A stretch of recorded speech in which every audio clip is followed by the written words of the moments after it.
ஒரு மனிதர் இதனை 40 நாட்கள் செய்தால் அல்லாஹு ரப்புல் ஆலமீன் அவர்களுக்கு 2 விதமான பத்திர பதிவுகளை செய்கிறான்.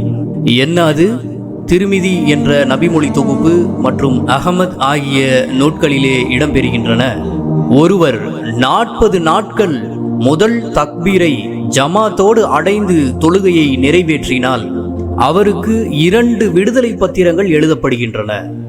1 நரகத்தில் இருந்து விடுதலை பத்திரம், 2 நயவஞ்சகத்தில் இருந்து விடுதலை பத்திரம்.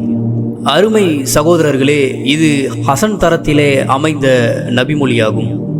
இதை நாம் வாடிக்கையாக தினமும் தொழுகையை பேணுவதற்காக ஒரு பயிற்சி என்பதையும் இங்கு கவனத்தில் கொண்டு அதை தொடர்ந்து நாம் வாடிக்கையாகவே நாம் இறைவனை தொழுவோம் என்ற உள்ளச்சத்தோடு தொழுக வேண்டும் என்பதை இங்கு நீங்கள் கவனத்தில் கொள்ளுங்கள்.